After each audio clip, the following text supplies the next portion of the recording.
Diqqat qiling, O'zbekistondagi pensionerlar va nafaqa oluvchi fuqarolar ogoh bo'ling. Hozirgina ajoyib xushxabarlar e'lon qilindi. 1-fevraldan barchasi O'zbekistonda o'zgaradi. Assalomu alaykum, hurmatli tomoshabinlar, tezkor yangiliklardan birinchilardan bo'lib xabardor bo'lishni istasangiz, videorolik ostiga like tugmachasini bosib qo'yishni unutmang. Like bosgan insonni Xudoyim doim qo'llasin. Diqqat qiling. Pensiyaga tayyorgarlik qanday amalga oshiriladi?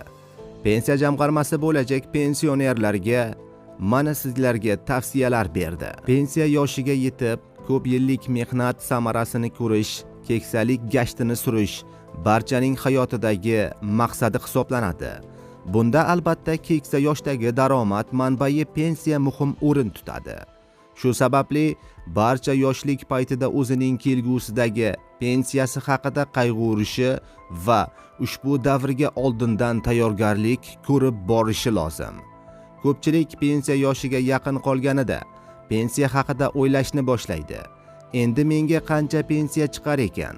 Yuqori miqdorda pensiya olarmikanman kabi savollar uni qamrab oladi. Pensiya tayinlanganidan so'ng esa ko'pchilik fuqarolarda nega mening pensiyam kam miqdorda tayinlandi? Meni hisobim bo'yicha ko'proq pensiya olishim kerak edi kabi savollar tug'iladi. Mana shunday savollar fuqarolarda bo'lmasligi uchun pensiya miqdorini pensiyaga chiqish uchun pensiya yoshiga yaqin qolgan fuqarolar, shuningdek yoshlarga quyidagi tavsiyalar berildi. Kimlarga pensiya tayinlanadi? Yoshga doir to'liq pensiya olish uchun erkaklar 60 yoshga to'lganida 25 yil ish staji, ayollarga esa 55 yoshga to'lganida 20 yil ish stajiga ega bo'lganda tayinlanadi. Ushbu talab etiladigan nisbatan kamroq, ya'ni kamida 7 yil ish stajiga ega bo'lganlarga ham to'liqsiz pensiya tayinlanadi, lekin pensiya miqdori kam hisoblanadi. Ish stajiga nimalar kiradi? Pensiya tayinlashda ish stajiga rasmiy ishlash yoki ishlagan joyidagi davri, yakka tadbirkorlik, ya'ni o'zini o'zi band qilgan yoki xorijda ishlagan shaxs sifatida pensiya jamg'armasiga ijtimoiy soliq to'lagan davri ham ish stajiga hisoblanadi. Ma'lumot uchun, ayol kishi rasmiy ishlab, ish haqqi hisoblangan yoki yakka tadbirkorlik, o'zini o'zi band qilgan yoki xorijda ishlagan shaxs sifatida ijtimoiy soliq to'lagan davri jami 20 yil bo'lganida 54 yoshdan yoshga doir pensiyaga chiqish imtiyoziga ega bo'ladi.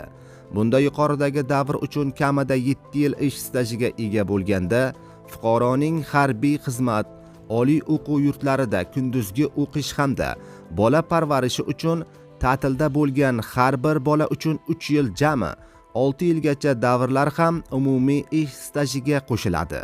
Pensiya tayyorgarlik qanday amalga oshiriladi? Pensiya fuqaroning rasmiy ishlagan davri va soliq to'lagan ish haqqi daromadi inobatga olinadi. Ya'ni fuqaro rasmiy ishlab, rasmiy daromad olgan sari yilma-yil pensiya huquqi shakllanib boradi. Hoziroq mehnat faoliyatingiz to'g'risidagi ma'lumotlarni raqamlashtirib qo'ysangiz, pensiyaga chiqish vaqti kelganida ortiqcha ovora bo'lib yurmaysiz. Yuqoridagi tavsiyalar asosida mehnat faoliyatingizni olib borsangiz, pensiya yoshiga yetganingizda pensiya ta'minoti kafolatlanadi. Qo'shimcha ma'lumotlar pensiyaga oid har qanday masala bo'yicha pensiya jamg'armasining 1271, ya'ni KAL markazi orqali savollaringizga javob olishingiz mumkin, deyiladi ma'lumotda.